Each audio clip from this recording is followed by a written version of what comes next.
जो आदमी भगवान का पूजा पाठ करता है वही सबसे ज्यादा दुखी है। जो आदमी नास्तिक, जो भगवान को नहीं मानता, वही सबसे ज्यादा सुखी है। इसके पीछे के कारण क्या हैं जानते हैं। नमस्कार दोस्तों, भगवान श्री कृष्ण ने एक छोटी सी कहानी के माध्यम से अर्जुन को इसका उत्तर दिया। आइए जानते हैं उस छोटी सी कहानी के बारे में। एक गुरु के दो शिष्य थे। दोनों ही पढ़े लिखे विद्वान थे। दोनों में फर्क सिर्फ इतना था कि एक भगवान को मानने वाला था, दूसरा भगवान को न मानने वाला नास्तिक था। एक ऐसा था जहां पर भगवान की कथा होती थी, जहां सत्संग होता था, जहां भजन होता वहां दौड़ के चला जाता और भगवान की पूजा पाठ करने लगता। दूसरा शिष्य इन सब चीजों से काफी दूर था। वह शराब पान भी करता था, वेश्याओं के साथ गमन करता था। सारी बुरी आदतें दूसरे शिष्य में थी।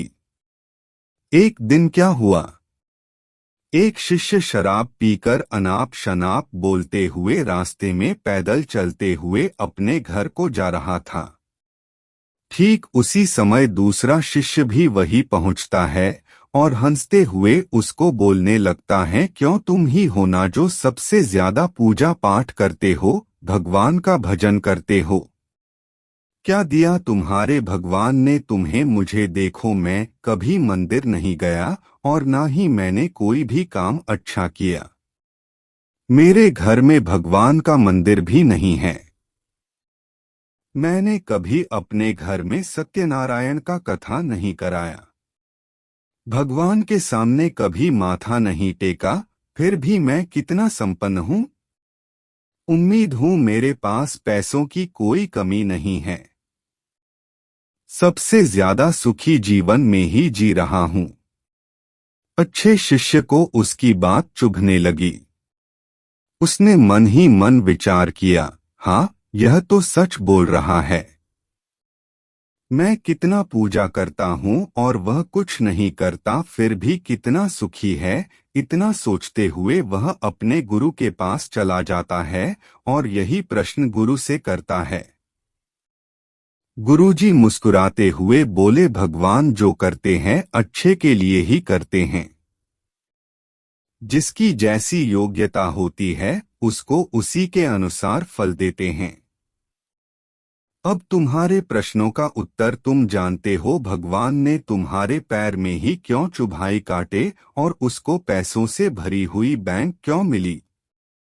सुनो, तुमने पिछले जन्म में बहुत पाप किया था, इसलिए तुम्हारी आज मौत होने वाली थी। तुम बच गए क्योंकि तुम मंदिर गए थे, तुमने भगवान की पूजा की थी। यही एक कारण है कि तुम्हारी मौत ना होकर सिर्फ एक ही काट चुका। अब तुम्हारे मित्र की बात करते हैं। पूर्वजन्म में वह एक संत महापुरुष था, इसलिए उसकी आज किस्मत बदलने वाली थी।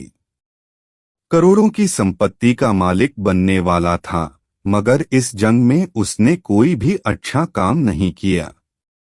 इसलिए पूर्वजन्म के फल के अनुसार उसको थोड़े पैसे ही मिले, जबकि वो अरबों की संपत्ति का मालिक बनने वाला था। भगवान को दोष देना छोड़ दो, अपने वर्तमान के समय का सदुपयोग करो, भविष्य अपने आप सुधर जाएगा।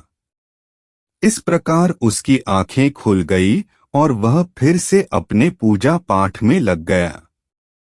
तो दोस्तों, आज के लिए बस इतना ही। उम्मीद करते हैं हमारे द्वारा दी गई जानकारी आपको पसंद आई होगी।